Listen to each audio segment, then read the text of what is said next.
여러분, 지난 주간 평안하셨습니까? 하나님께서 우리를 예배의 자리로 불러주시면 감사드립니다. 오늘은 교회 절기상 성부, 성자, 성령 삼위일체 하나님을 드리는 삼위일체 기념주일입니다. 다 같이 자리에서 일어나셔서 살아계신 하나님 앞에 예배를 드리겠습니다.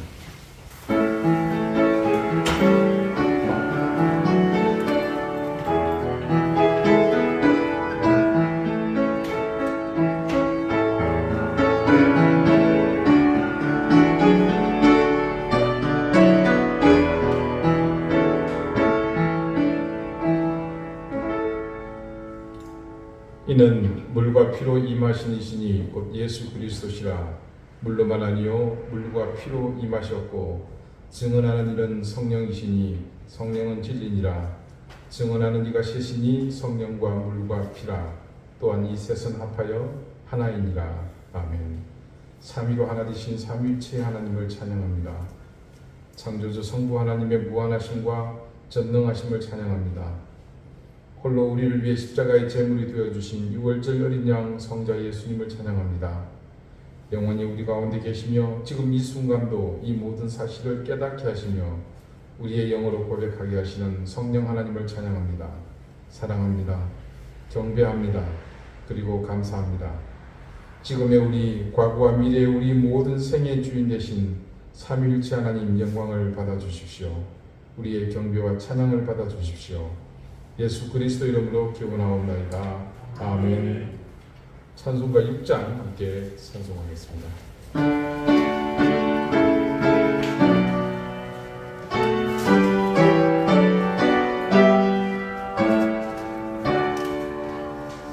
목소리 높여서 주 찬양하여라. 영광과 권세와 존귀와 위엄을 오늘이 다스리시는 나라의 왕께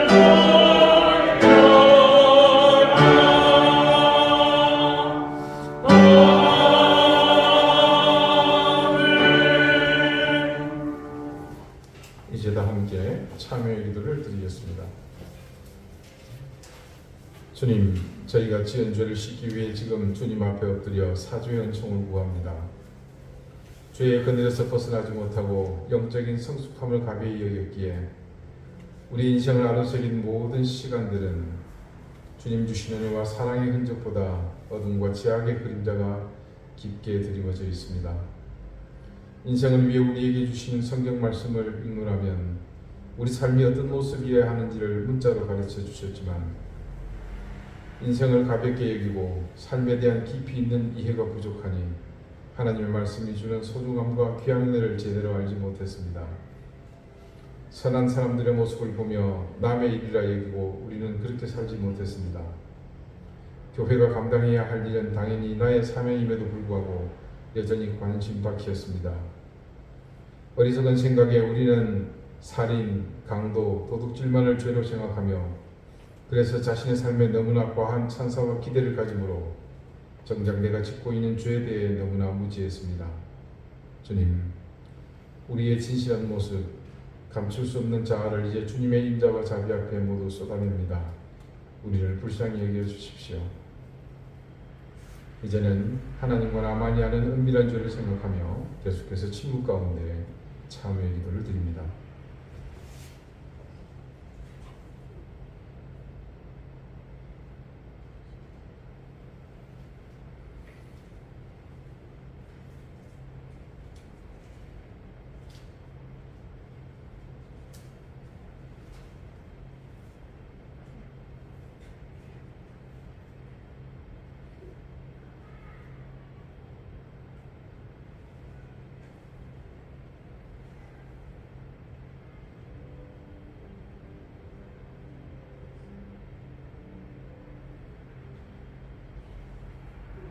하나님께서는 자신의 부끄러운 죄를 솔직하게 고백하는 사람들에게 말씀하십니다.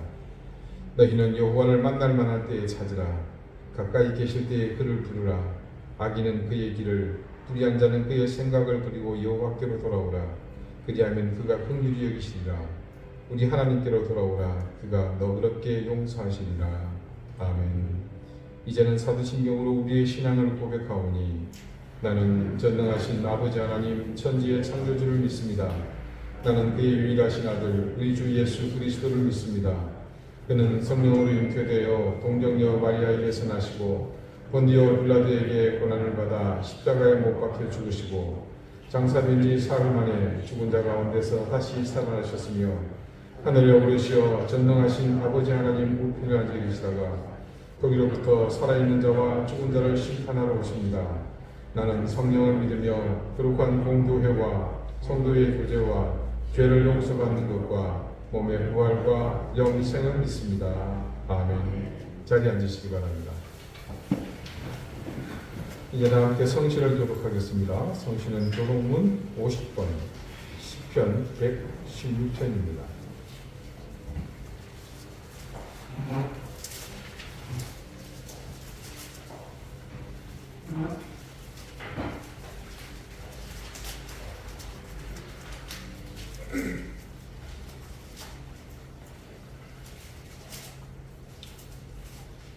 여호와께서 내 음성과 내 간구를 들으심으로 내가 그를 사랑하는도다.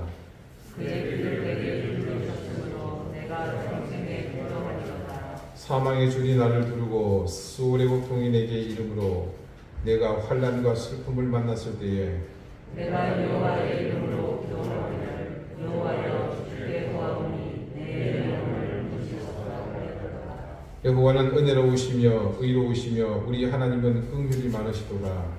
여호와께서는 진실한 자를 지키시나니 내가 어려울 때 나를 구원하시도다. 내 영혼아 내 평안함으로 돌아갈지어다. 여호와께서 너를 후대하심이로다. 주께서 내 영혼을 사랑해서 내 눈을 보내서 내 발을 넘어지에서 건지셨나이다. 내게 주신 모든 은혜를 내가 여호와께 무엇으로 보답할까? 내가 좋은 자를 드리고 여호와의 이름을 부르며 여호와의 모든 백성 앞에서 나는 나의 서운을 여호와께 갚으리로다. 너희들 그런 자들의 죽음은 여호와께서 보시기에 귀중한 것이로다. 아멘. 기도드리겠습니다. 하나님, 6월은 우리에게 뜻깊은 달입니다. 6월이 뜻깊은 것은 이 땅에 수많은 고난이 있었다는 것이며 역사의 소용돌이 속에 하나님의 섭리와 인도하심이 함께했다는 또한 증거이기도 합니다. 이 땅 위에 수많은 호국의 영웅들이 자신이 하나뿐인 생명을 던져 사망함으로 북한으로부터 이 땅을 지켜왔고 앞서는 일제의 통치에 저항하며 우리를 지키기 위해 수많은 독립투사들의 숭고한 희생이 있었습니다. 우리는 복음이라는 이름으로 다른 가치를 가볍게 여겼지만 이 모든 가치의 근본에는 하나님의 은혜와 사랑이 그 자리에 늘 함께 있었던 사실을 우리가 기억하게 해주십시오. 오늘의 우리가 그저 있는 것이 아님을 기억하며 이 땅을 지키고 일궈낸 분들을 늘 기억하고 그분들의 희생에 감사하는 마음을 잃지 않게 해주십시오. 하나님, 우리가 정직한 신앙과 올바른 믿음을 갖고자 했음은 이 땅의 교회가 세상에서 설자를 잃어가는 현실을 극복하는 길이라는 사실을 망각하지 않게 해주십시오. 이미 우리는 자신들의 구원에만 목매는 그냥 종교 집단에 지나지 않는 그냥 그런 무리가 되어버렸습니다. 우리는 더 이상 세상에 희망을 주지 못하고 세상에 위로와 평안을 주지 못하는 신세가 되고 말았습니다. 주님, 부디 바라오니 이 수치와 상실에서 속히 일어서게 해주십시오. 그 시작이 우리의 영적 각성에서부터 시작되어야 함을 알게 하시고 이제 세상의 가치 속에 묻혀서 잃어버린 우리의 자존감을 회복함으로 세상을 향한 교회됨의 본질이 속히 되살아나게 해주십시오. 세상의 혼돈 속에 묻혀 자칫 우리를 잃어버리지 않도록 인도해 주십시오. 세상에 우리가 있다는 것은 그만큼의 하나님의 나라를 우리에게 맡겨 있었다는 사실을 기억하며 매 순간 우리가 하나님의 자녀됨이 우리의 의식에서 희미해지지 않게 해주십시오. 우리 사랑하는 교우들의 형편을 잘 아시는 주님, 구하고 구하옵나니 하나님 권능의 손길로 은혜로운 팔로 굳건히 붙잡아 주십시오. 가정에 평강의 은혜를 덧입혀 주시고 생업이 하나님의 흥하게 하시는 복을 덧입게 해주십시오. 자녀들의 앞길을 활짝 열어주셔서 학업하는 자녀들에게는 남다른 지혜를 주시고 결혼을 앞둔 자녀에게는 좋은 혼처를 주시고 취업을 앞둔 자녀손에게는 좋은 일자리를 하나님께서 예비해 주십시오. 저희가 방주라는 이름을 붙고 이든이라는 이름의 교회로 다시 출발합니다. 이름의 뜻과 같이 선하고 착한 교회로 세상에 자리 잡게 하시고 늘 바라는 우리의 바람처럼 정직한 신앙과 바른 믿음으로 사는 교회 되게 해주십시오. 방주 재단이 가는 길을 반면교사로 삼아 우리가 세상의 교회됨을 그 진정한 의미를 세워가게 해주십시오. 하나님, 전쟁의 위협이 가시지 않고 있는 이 우크라이나에 속히 따뜻한 봄날이 오게 해주십시오. 하나님, 미치광이 지도자 푸틴의 망상을 하나님께서 심판해 주시고 이 명분 없는 전쟁을 통해 가족을 잃고 삶의 터전이 무너져 내린 우크라이나의 희망을 떼어 주시기를 간절히 구합니다. 이 전쟁을 통해 러시아가 이 지구촌에서 얼마나 큰 범죄를 저질렀는지 깨닫게 해주시고 자신의 참상을 꿈도 꾸지 못하도록 혹독한 대가를 반드시 치르게 해주십시오. 주님, 오늘 거룩한 주의 날에 드리는 이 예배가 하나님을 향한 확신과 믿음의 결단의 장이 되게 하시며 예배가 지금 시작하여 이곳에서 끝나는 것이 아니라 세상 가운데서 우리의 삶으로 지속됨을 예배를 마치고 나가는 순간부터 새롭게 이어짐을 모두 깨닫고 결단하게 해주십시오. 이제 말씀을 듣겠습니다. 가난하고 겸손한 마음을 주셔서 사람의 음성이 아니라 하나님의 말씀으로 듣는 귀한 은혜가 있게 해주십시오. 예수 그리스도 이름으로 기도드립니다. 아멘.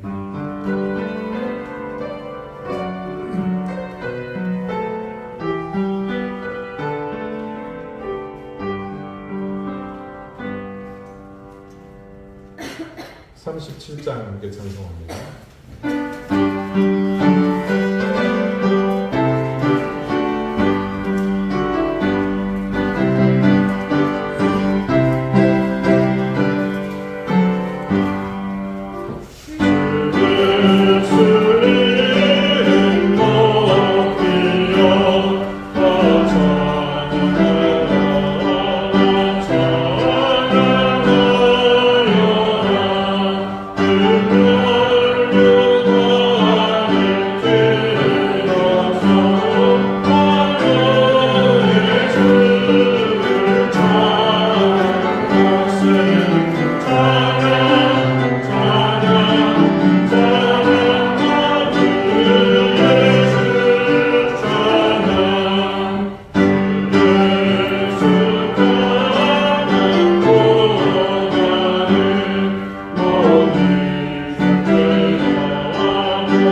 말씀은 구약 성경 호세아 5장 13절에서 15절까지의 말씀입니다.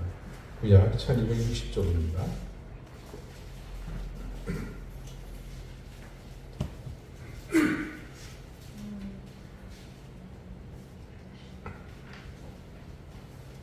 호세아 5장 13절에서 15절까지의 말씀을 제가 읽겠습니다. 이제 다 같이 자리에서 일어나 하나님의 말씀을 경청하십시오. 에브라임이 자기의 병을 깨달으며 유다가 자기의 상처를 깨달았고 에브라임은 아수르로 가서 야렙 왕에게 사람을 보내었으나 그가 능히 너희를 고치지 못하겠고 너희 상처를 낫게 하지 못하리라. 내가 에브라임에게는 사자 같고 유다 족속에게는 젊은 사자 같으니 비록 내가 움켜갈지라 내가 탈취하여 갈지라도 건져낼 자가 없으리라. 그들이 그 죄를 뉘우치고 내 얼굴을 구하기까지 내가 내 곳으로 돌아가리라. 그들이 고난받을 때에 나를 간절히 구하리라. 아멘. 자리에 앉으시기 바랍니다. 하나님께서 말씀으로 우리에게 은혜 주시기를 원합니다. 이스라엘이 이제야 자신이 병들었다는 사실을 깨달았나 봅니다. 우리가 이스라엘의 이후 역사를 몰랐다면 아마 이런 지경까지 이른 그들의 모습에서 과연 희망을 찾을 수 있었겠습니까? 인과응보요 사필기정이라고 그냥 자신들이 저지른 죄가를 그대로 받거나 멸망하거나 쪽박을 차든지 이것이 하나님이 정하신 그 공의요 정의대로 이루어지는 겁니다. 그런데 감사하는 것인지 아니면 기적인지 그들이 자신의 병증을 깨닫게 되었다고 합니다. 여러분, 병이 들었다는 사실을 알면 그 다음 수순이 뭐죠? 의사를 찾는 겁니다. 그런데 이 친구들은 끝까지 살 길이 아니라 죽을 길을 선택하는 모습을 또 봅니다. 의사를 찾아가야 하는데 이게 돌팔이를 찾지 않나? 또 소고를 쓰는 것을 이해 바랍니다. 야매로 치료를 받지 않나? 그러니 병이 나을 리가 있겠습니까? 보다 못한 하나님도 화가 날 수밖에요. 자, 말씀을 보니까 그들이 소위 야매로 찾은 돌팔이 의사가 등장합니다. 에브라임은 아수르로 가서 야렙 왕에게 사람을 보내었으나 이런 이스라엘의 행동에 하나님의 반응은 무서웠습니다. 14절 말씀이 그들의 선택에 대한 하나님의 그 분노를 그대로 증언하고 있습니다. 내가 에브라임에게는 사자 같고 유다 족속에게는 젊은 사자 같으니 바로 내가 움켜갈지라 내가 탈취하여 갈지라도 건져낼 자가 없으리라. 뭡니까? 죽음의 길로 가는 것이 그 운명이 정해져 있다는 얘기 아닙니까? 제가 말씀을 준비하면서 문득 이런 생각이 듭니다. 이 사람들이 지금 자신들에게 닥친 위기를 실제로 정말로 제대로 온전히 극복할 수 있는 방법을 과연 몰랐겠느냐 하는 의문입니다. 여러분은 과연 어떨 것 같습니까? 복잡하게 생각하지 않고 간단히 두 가지 경우의 수를 두고 봤습니다. 먼저는 정말 몰랐다는 경우입니다. 그들이 하나님에게로 가는 것이 해결 방법이라는 사실을 몰랐다는 것은 그건요 심각합니다. 이들이 이미 구제불능의 상태에 놓였다는 겁니다. 이 말은 다른 의미로 이들은 이미 선택받은 민족으로서의 의식이 전혀 없었다. 전무했다. 전무했다라는 말은 일본식 표현이라고 합니다. 그래서 그렇게 했다가 제가 고쳤어요. 아예 전혀 없었다고 볼 수 있는 겁니다. 그때는 하나님의 처지에서 이들에게 미련을 두시는 것이 온당하지 못하다고 생각합니다. 그러므로 이들에게서 아예 하나님께로 돌아가면 해결된다는 방법을 전혀 몰랐다. 이후의 말씀을 보면 그건 설득력이 없습니다. 첫 번째 경우의 수는 탈락. 그러면 또 다른 하나의 경우의 수는 뭔가? 알았다는 거죠. 알면서도 일부러 하나님께로 가지 않았다는 그것밖에는 달리 설명할 길이 없습니다. 알면서 가지 않았다. 이거는 작업 문제가 아니죠. 역시 심각합니다. 그런데 도대체 확실한 방법, 분명한 방법, 그 방법이 있음에도 불구하고 가지 않은 이유가 뭘까요? 이런 선택을 할 수밖에 없는 이스라엘의 행동을 엿볼 수 있는 말씀이 있습니다. 그것은 말라기서입니다. 구약 성경의 제일 마지막 성경이 말라기 1장에 기록된 말씀인데요. 여러분, 말라기는 아시다시피 이스라엘, 그 중에서도 유다 백성이 바벨론의 포로에서 놓였습니다. 이미 그때는 바벨론 망하고 그 다음 메대 망하고 그 다음에 뭡니까? 페르시아가 집권하고 있을 때죠.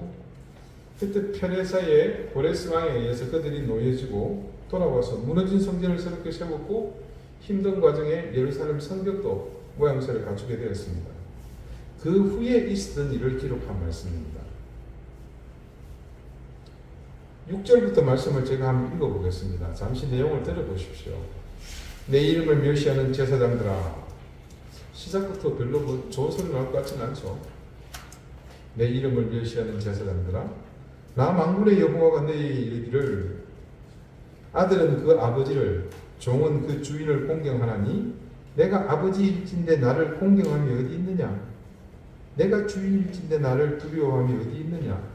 하나. 그렇게 말을 하는데 너희는 이르기를 우리가 어떻게 주의 이름을 멸시하였나이까 하는도다.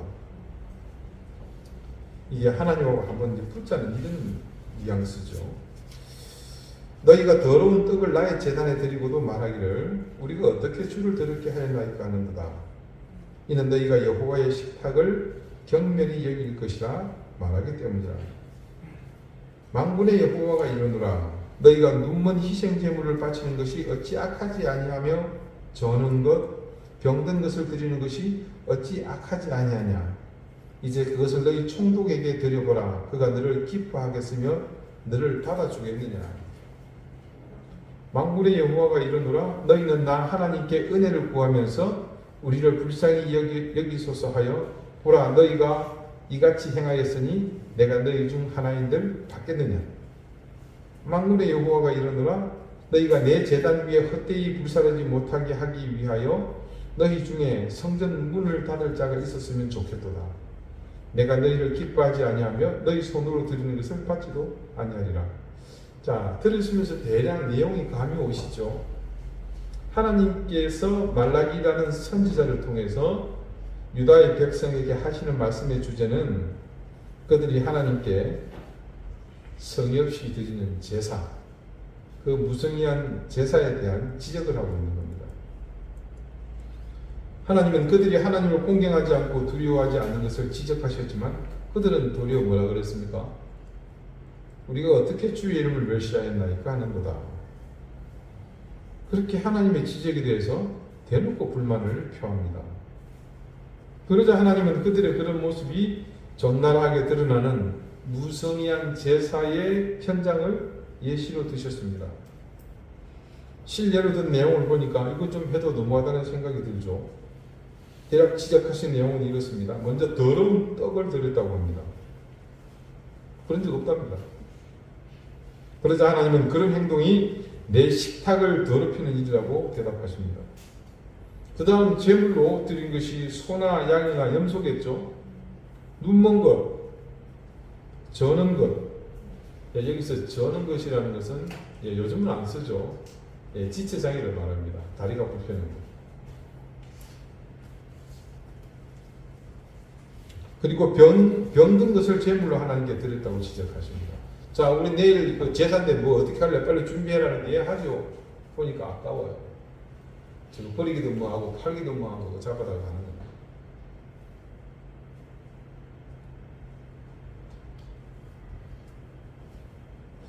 그러면서 요즘 말로 뼈 때리는 말씀을 하나님이 하시죠. 이제 그것을 너희 총독에게 드려보라. 그가 너를 기뻐하겠으며 너를 받아주겠느냐. 완전히 돌직구를 날리셨죠. 자, 총독이 그렇게 하면 어떻게 되겠습니까? 뭘 어떻게 해서 잡혀가서 뒤지게 만든 거죠.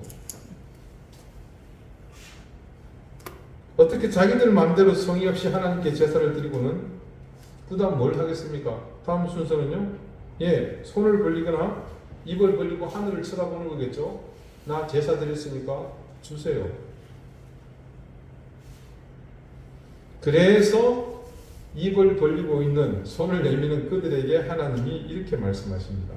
만군의 여호와가 이르노라 너희는 나 하나님께 은혜를 구하면서 우리를 불쌍히 여기소서 하여 보라 너희가 이같이 행하였으니 내가 너희 중 하나인들 받겠느냐? 그들은 하나님께 뭔가를 드렸다고 스스로 만족하며 기대하겠지만 하나님은 내가 너희 중 하나인들 받겠느냐? 받은 바 없노라. 쉽게 말해서 더러워서 안 받는다는 얘기입니다. 그래서 오죽하면 하나님께서 이렇게 말씀하셨겠습니까? 만군의 여호와가 이르노라 너희가 내 제단 위에 헛되이 불사르지 못하게 하기 위하여 너희 중에 성전 문을 닫을 자가 있었으면 좋겠도다. 내가 너희를 기뻐하지 아니하며 너희가 손으로 드리는 것을 받지도 아니하리라. 내용이 장황하지만 간단히 말하면 이겁니다. 내 놈들 여기서 제사 드리러 들어오지 못하도록 아예 네 중에 누가 성전 문을 닫아버렸으면 좋겠다. 그런데 이 말씀을 하시는 중에 그런 성의 없는 제사를 형식적으로 드리는 그들의 속마음을 적나라하게 지적하는 말씀이 있습니다. 이 다음입니다. 13절인데요. 말라기 1장 13절 만군의 여호와가 이르노라 너희가 또 말하기를 이 일이 얼마나 번거로운고 하며 콧웃음 치고 훔친 물건과 저는 것 병든 것을 가져왔느니라 너희가 이같이 봉헌물을 가져오니 내가 그것을 너희 손에서 받겠느냐? 이런 여호와의 말이니라. 이 가운데 주목해야 할 말씀이 있습니다. 그들의 푸념 중에 이 일이 얼마나 번거로운고. 자, 여러분 예전 개역 한글판을 보면요, 번패스러운고 이렇게 되어 있습니다. 쉽게 말하면 이런 뜻입니다. 지금 하나님께서 이것저것 지적하시는데 그런 지적사항을 모두 다 해결하는 것이 번거롭다는 말입니다. 그런 지적을 받지 않도록 준비해서 제사를 드리는 게 귀찮다는 얘기입니다. 그냥 시간이 돼서 하긴 해야 되겠고 그냥 앵긴대로 잡다 보니까 병든 것이 온 모양인데 그게 아니고 늘 그런 마음이 있었던 거죠. 한마디로 귀찮다는 겁니다. 이스라엘이 바벨론의 포로로 잡혀간 이후 깨닫게 된 것이 있다고 여러분에게 늘 차례 걸쳐서 말씀드린 게 있죠. 그중 가장 중요한 사실이 바로 이것, 여호와 하나님만이 참 신이라는 사실을 알게 된 겁니다. 바로 이 사실, 하나님만이 참 신이시다. 그 하나님께서 역사의 주관자라는 사실을 알므로 인해서 자연 깨닫게 되는 것이 있습니다. 먼저 이방의 모든 우상은 그냥 우상일 뿐이라는 것. 하나님께서 이방의 이 신들보다도 우상들보다도 힘이 없어서 우리가 잡혀온 것이 아니라 우리의 죄로 인해서 하나님이 징벌하시느라 일부러 이렇게 하셨다는 사실입니다. 자, 여러분 이런 사실을 철저히 깨달은 그들이 우상 숭배를 한다 안 한다? 대답할 것도 없죠. 여러분 자신을 보십시오. 여러분이 예수 그리스도가 나의 구주라는 사실을 믿고 난 이후에 여러분 부처님도 내 구주라고 생각하시면서 절에 가신 적이 있으십니까? 없잖아요. 그들도 마찬가지입니다. 물론 가는 분도 있다 그래요. 당연합니다. 두 말하면 잔소리고 세 말하면 숨가쁠 일이죠. 그래서 포로에서 돌아온 이들은 그 이후로부터 지금까지도 절대로 우상을 숭배하는 일을 하지 않습니다. 그런데 우상을 숭배하지 않는데 그럼 뭐가 문제라는 겁니까? 이 인간들이 하나님 것만 제사를 드리는데 즉 하나님만을 섬기는데 그게 점차 형식적인 요식행위로 변질되고 이후 진심이 담긴 온전한 제사를 드리지 않게 됩니다. 자, 여러분 이런 일이 생긴 게 언제라고요? 포로에서 귀환한 뒤에 우상을 숭배하지 않는 하나님만을 섬기는 그런 상황에서 일어난 일입니다. 하물며 우상을 숭배하지 않게 된 시점에서 포로의 신세를 벗어나 자유의 몸을 얻고 무엇보다 하나님에 대해서 제대로 알게 된 시점에서 이 정도였다? 그렇다면 그들이 포로로 잡혀가기 전 하나님의 징벌이 임하기 전에는 어땠을 것 같습니까? 불보다 더 험한 일입니다. 자, 다시 처음 제가 생각했던 두 가지 경우에서 두 번째, 이들이 알면서도 일부러 하나님께로 가지 않았다는 그것밖에는 달리 설명할 길이 없다. 이 사실에 대해서 자, 지금 이 말라기에서 지적하고 있는 현상을 함께 결부시켜 보면 해답을 찾을 수가 있습니다. 이들이 자신들이 처한 그 위기에서 벗어날 길이 하나님 밖에는 없다는 사실을 알면서도 그 해결책 앞으로 나가지 않은 이유는 지금 이 말라기에서 책망하고 있는 그들의 모습, 번거롭게 생각하고 있다는 것보다 더 강력한 그 무언가가 이유라는 추론이 가능해집니다. 더 강력한 그 무언가, 그게 뭐겠습니까? 저는 아무리 생각해봐도 다른 것이 아니라 그들이 하나님께 제사 드리는 것을 번거롭게 생각한다는 그 생각에 극대화된 것. 그런 생각의 최상급이라고 저는 생각합니다. 즉, 그들이 방법을 알면서도 하나님께 나가는 것이 너무너무 심각하게 아주 많이, 매우 많이, 엄청나게 번거로웠다는 말입니다. 도대체 무엇이 그렇게 번거로웠기에 그들은 쉽게 해결할 수 있는 길을 놔두고 전혀 다른 길로 나갔던 걸까요? 말씀을 보니까 돌파리를 찾아가는 것은 그들에게는 너무나 익숙한 일이고 뻔한 일이었고 또한 합리적인 일이기까지 했습니다. 자, 오늘의 사건을 한번 봅시다. 그들이 선택한 이 돌파리는 단순한 돌파리가 아니었습니다. 그 시대에 가장 막강한 힘을 가진 아수르의 왕을 찾아갑니다. 그 왕의 이름이 말씀에 뭐라고 적혀있죠? 야렙이라고 적혀있죠. 여러분 성경 밑에 주석을 달아놨죠. 뭐라고 쓰여 있습니까? 그 1번 해놨잖아요. 그 아래 제일 성경 제일 밑에 보면 싸움의 왕이라고 되어 있지 않습니까? 예.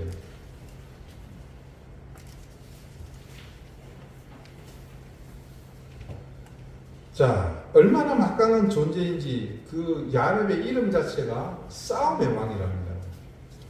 그러니까 이스라엘이 찾아간 돌파리는 그냥 돌파리가 아니라 아주 막강한 힘을 가진 누구나 찾을 수밖에 없는 그런 힘센 존재였습니다. 자, 여러분 여기서 오해를 피하기 위해서 제가 부연 설명을 합니다.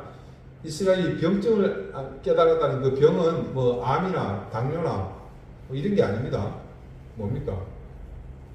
외적의 침입 앞에서 지금 무너질 위기에 있다는 그 병증을 얘기하는 겁니다. 그러니까 한편 다른 기준으로 볼 때 이 야레왕을 찾아간 것은 제대로 찾아간 거죠. 면허는 없는데, 의사 면허는 없는데 굉장히 의술이 좋은 사람이에요. 실력이 있는 사람입니다. 그러니까 이스라엘이 찾아간 이 돌파리는 그냥 단순한 돌파리가 아니라 아주 막강한 힘을 가진 누구나 찾을 수밖에 없는 그런 힘센 존재였습니다. 이스라엘에게는 지금 그런 존재에게 손을 내미는 것이 너무나 익숙한 일이었습니다. 힘이 곧 정이고 진리였던 그 시대에 싸움 잘하는 강대국의 왕을 찾아가는 것은 누구나 선택하는 뻔한 방법이었습니다. 이 익숙하고 뻔한 일을 선택한 이스라엘 향해서 누구도 비난할 이유가 없습니다. 그것은 그 시대에 그 주변의 어떤 나라나 민족이 보더라도 가장 합리적인 선택이기 때문입니다. 심지어 그것은 유일무이한 선택이라고 볼 수도 있는 일이기도 합니다.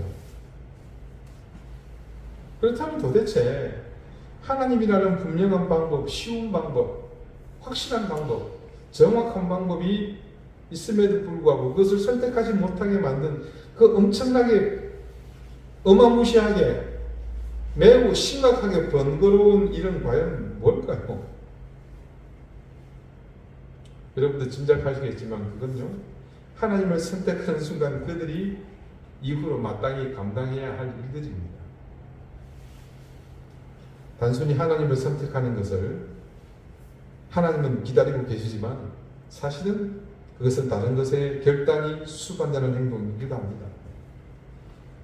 하나님 앞으로 나간다는 것은 이제껏 그들이 누리고 있는 모든 것을 버리는 것을 의미합니다.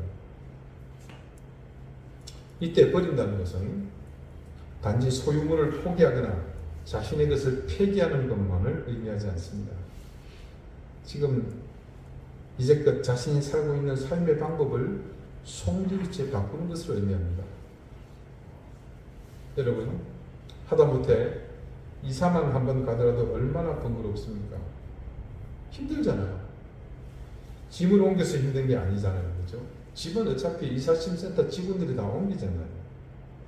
이사가 힘든 것은 이제껏 삶에서 익숙해진 모든 것이 다 없어지게 되고 새롭게 적응하고 또 세팅하고 정리해야만 하기 때문에 그렇습니다.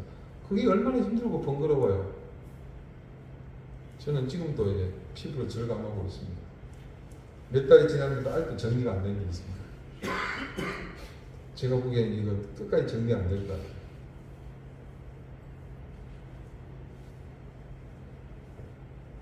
그 다음으로 하나님께 나가지 못하게 하는 중요하고 심각한 번거로움은 이제껏 내팽개쳤던 율법을 다시 준수하고 그에 따르는 삶을 살아야 하는 것입니다. 이들이 정말로 해결책이 하나님께만 있고 그분이 너무 쉽게 해결해 줄 수 있는 분이라는 사실을 알면서도 그 길로 가지 못한 이유, 여러분 너무나 설득력 있지 않습니까?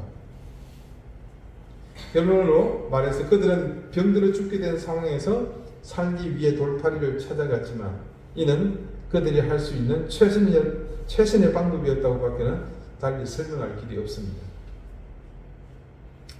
자, 여러분, 모세의 율법이 이들에게 있습니다.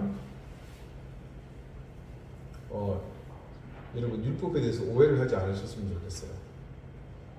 예수님이 오신 이후 복음의 시대는 율법이 무가치하지만 지금 이 시대는 복음이 없던 시대입니다. 이 율법이 가장 최우선한 가치였습니다.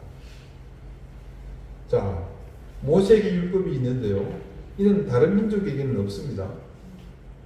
이 모세의 율법은 이 지구상에 존재하는 유일한 그 당시에는 인간 삶의 매뉴얼이었습니다. 한번 생각해 봅시다. 이 세상을 만드신 분이 누구십니까? 하나님이십니다. 인간을 만드신 분은 누굽니까? 역시 하나님이십니다. 이 세상도 그리고 이 세상에 사는 인간도 모두 하나님의 제작품입니다. 심지어 인간은 수제품입니다. 어떤 제품이든 그 제품의 사용 설명서를 만들 수 있는 사람은 딱 한 사람뿐이죠. 누굽니까? 바로 그 제품을 만든 사람입니다. 그러니 이 세상을 살아가는 방법, 그리고 무엇보다 인간이 사는 방법,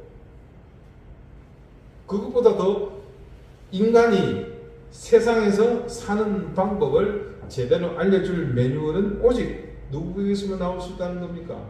그것을 만드신 하나님에게서만 나올 수 있는 겁니다. 여러분, 율법의 가치가 뭔지 정확하게 이해가 되시죠?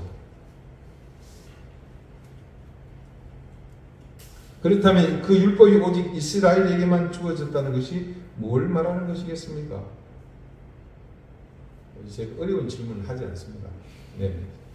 그 민족이 하나님으로부터 최고의 대우를 받고 있다라는 그런 물증 아니겠습니까? 이스라엘이 선민이고 뛰어난 민족이고 뭐 이런저런 수식이 다 필요 없습니다. 그들이 하나님으로부터 율법을 받았다는 그 사실 하나만으로도 이 모든 것이 다 설명됩니다. 그런데 그들이 이 율법을 내팽개치고 성전의 어디 구석에 방치하고 공구리를 쳐버렸단 말입니다. 그리고 이방 우상을 따라 살았어요. 이건 한마디로 집에서 쓰는 유선 전화기 사용 설명서로 최신형 스마트폰을 사용하겠다고 달려드는 것과 같은 일입니다. 얼마나 어리석은 일입니까? 그런데도 이들은 그 어리석음에 빠져 있었습니다. 왜 이 무한의 가치를 지닌 율법을 버리고 하나님을 배신한 것일까요? 이유는 이미 수차례 걸쳐 여러분에게 말씀드렸죠. 그게 너무 쉽고 편하기 때문입니다. 자신들의 음욕을 채워주고 자신들의 물적 욕망을 채워주고 있습니다. 이런 세월에 오래 젖어버린 그들에게 우리에게는 너무나 당연하고 쉬운 방법, 하나님을 찾아가는 그 선택은 현실적으로 매력이 있는 선택이 될 수 없었습니다. 그래서 그들은 당연히 일말의 주저함 없이 하나님이 아닌 돌팔이를 찾아갈 수밖에 없었던 겁니다. 그런데 불행인지 다행인지 모르겠지만 돌팔이를 찾아간 그들이 돌팔이를 통해 얻을 것은 아무것도 없습니다. 하나님은 분명하게 알고 계시죠. 그러니까 너희를 고치지 못하겠고 너희 상처를 낫게 하지 못하리라. 그러면서 하나님은 그런 인생들에게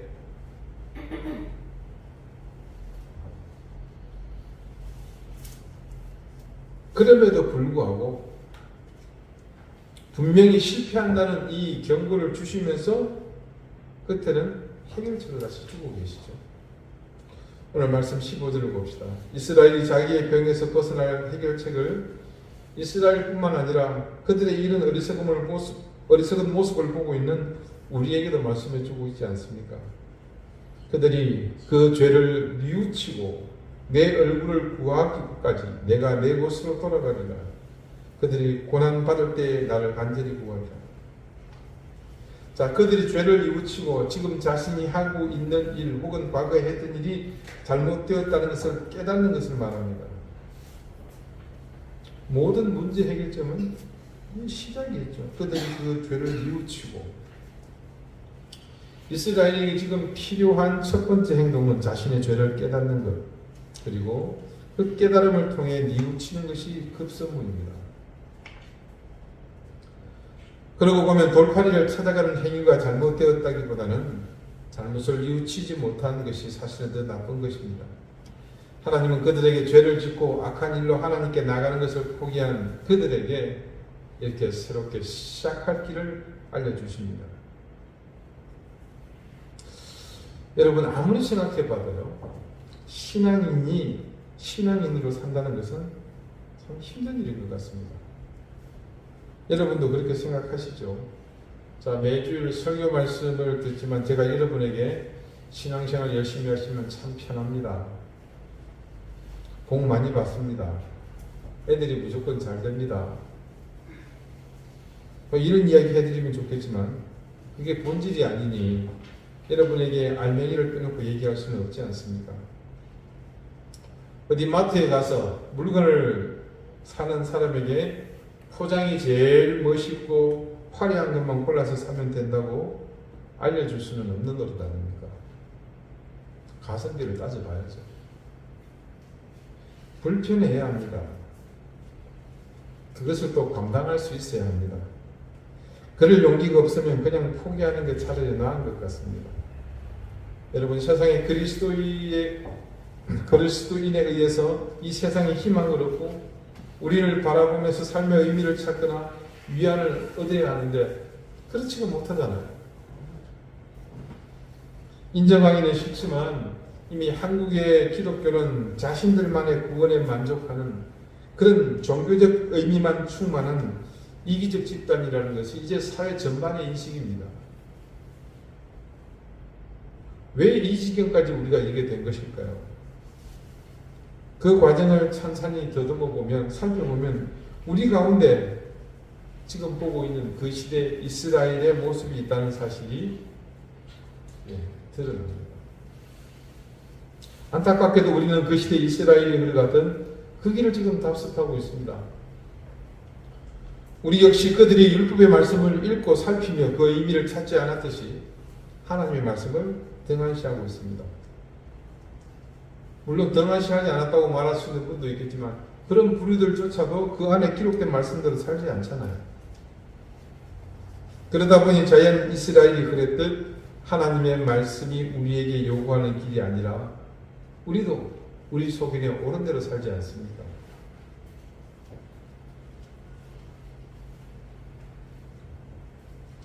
믿는 것을 믿는 게 아니라 믿고 싶은 것을 믿고 사는 게 지금 우리 현 주소잖아요. 그런데 그뿐이겠습니까? 우리가 부인할 수 없는 또 다른 사실이 있습니다. 그 시대 이스라엘과 분명 대상은 다르다고 항변할 수 있을지 모르나 우리는 물질과 권력, 기타 다른 우상을 하나님보다 더 가까이 섬기며 살고 있지 않습니까? 지금 우리의 모습들은 이 시대에 우리의 현 주소는 예, 그것이 다른 곳에서 시작된 것이 아닙니다. 바로 우리의 내면에서부터, 우리 속에서부터 시작해서 그것이 우리 내면을 가득 채우고 흘러 넘쳐서 우리 주변까지 모두 다 그것에 잠기게 하지 않았습니까? 그러다 보니 이제 우리도 하나님을 사랑한다, 하나님의 말씀에 순종한다고 말하지만 실제로 우리도 그들처럼 위기를 만났을 때 손쉽게 하나님보다는 돌파리를 찾아서 치료받으려고 합니다. 이 시대 그리스도인들의 신앙이 정직하지 못하니 그런 겁니다. 마땅히 믿어야 할 그것을 믿지 않고 내가 믿고 싶은 것을 믿다 보니 우리의 올바르지 못한 그 믿음 때문에 당연히, 너무나 당연히 그런 겁니다. 그런 믿음, 그런 신앙으로 하나님을 예배하는 우리가 세상에서 그런 취급받는 것은 억울할 일도 새삼스러울 일도 아닌 당연하고 자연스러운 현상입니다. 우리 사랑하는 이든 교회의 교우 여러분, 귀찮아지시기 바랍니다. 그리고 그것을 당연히 여기시기 바랍니다. 우리가 신앙생활을 할수록 귀찮은 일이 더해진다면 내가 바른 신앙으로 나가고 있다고 믿으면 틀림없습니다. 번거로워지시기 바랍니다. 무의식 중이라도 내가 번거로움을 느낀다면 여러분은 정직하게 신앙생활하고 있다고 믿어도 됩니다. 그러므로 귀찮음을 느끼고 번거로움을 느끼시면 그때는 자부심을 느끼셔도 됩니다. 나는 비록 보잘것없지만 내가 그래도 나름 하나님의 뜻을 따르려고 애쓰고 있다고 여러분 믿으셔도 됩니다. 우리가 하나님의 자녀로 살면서 감당하는 귀찮음과 번거로움이 많아질수록 우리는 더욱 하나님의 신실한 그리스도인이 되어간다는 사실을 기억합시다. 나에게 귀찮음과 번거로움이 핑계가 되고 이유가 되는 상황을 만나면 그것은 우리가 하나님의 자녀로 온전히 살지 못하도록 방해하는 악한 영의 역사라는 사실을 또한 깨닫기 바랍니다.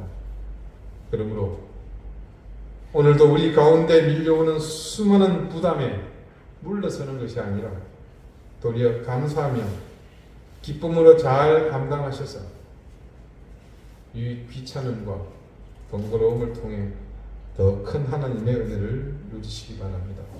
기도드리시겠습니다. 하나님, 이스라엘 백성이 하나님을 섬기는 것이 번거롭다고 하나님을 향한 제사를 무성의하게 드렸습니다. 하나님의 식탁을 모욕하면서 자신들은 아무것도 잘못한 것이 없다고 생각하는 그들의 모습 속에서 우리 자신을 볼 수 있게 해주십시오. 우리 믿음의 선배들은 자신의 일생을 던져 하나님의 자녀로의 삶을 살았지만 점차 세상에 물들어가는 우리는 하나님을 향한 열심과 성실함을 귀찮음과 번거로움으로 생각하게 만드는 악한 영의 유혹에 쉽게 빠져 살았습니다. 이제 우리가 하나님을 향해 귀찮음과 번거로움을 기꺼이 감당하게 해주셔서 우리의 하나님 자녀다움을 회복하고 더욱 굳건히 세워지게 해주십시오. 예수 그리스도 이름으로 기도드립니다. 아멘. 323장 함께 찬송하겠습니다.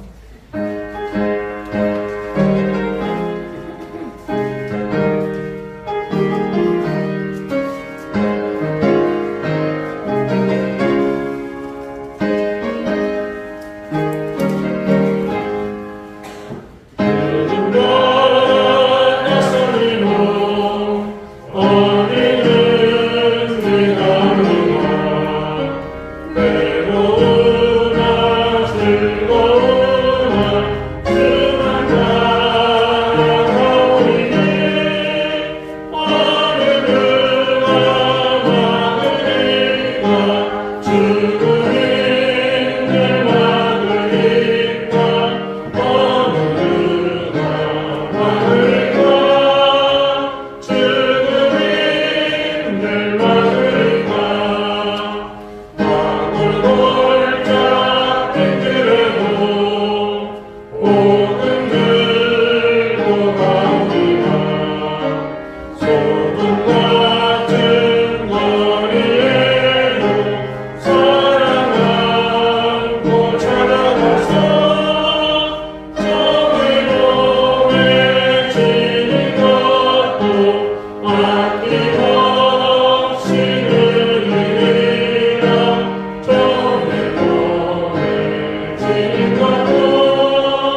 자비로우신 하나님, 하나님의 은혜와 사랑을 감사드립니다.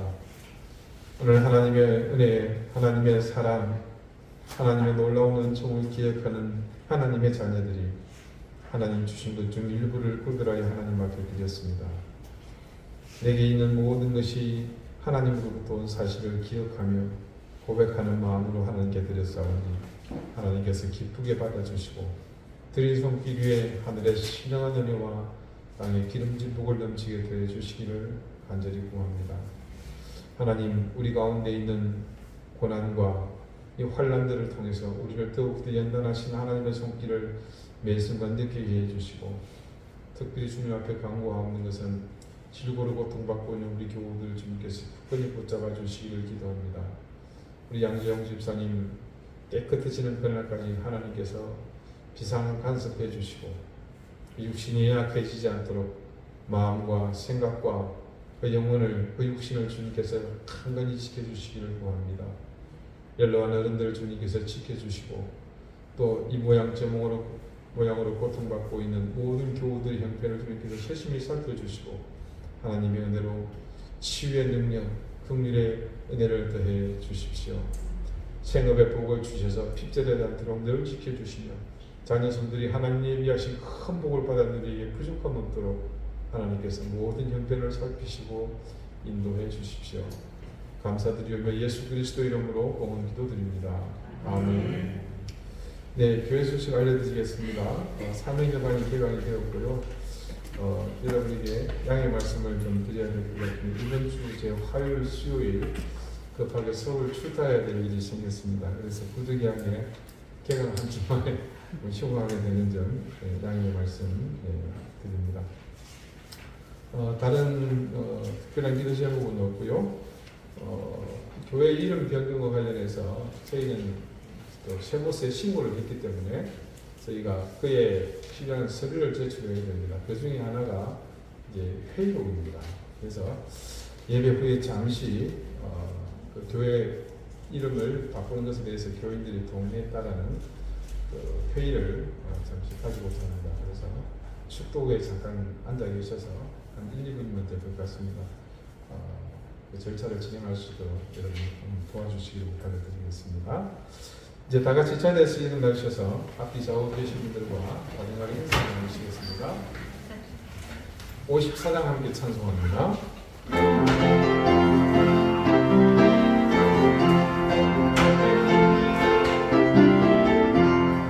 주여 오늘 구하오니 편히 가게 하시고 사랑받아 주대로 이기도록 하시고 광야 같은 세상에서 항상 인도하소서. 주의 복된 말씀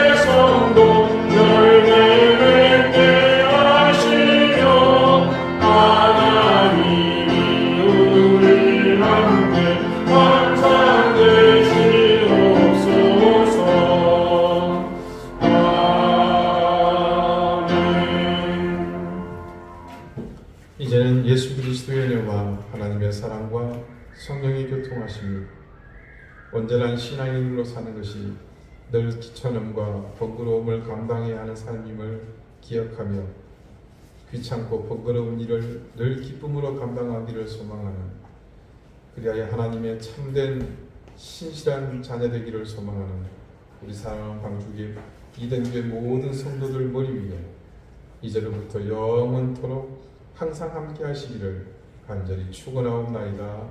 아멘.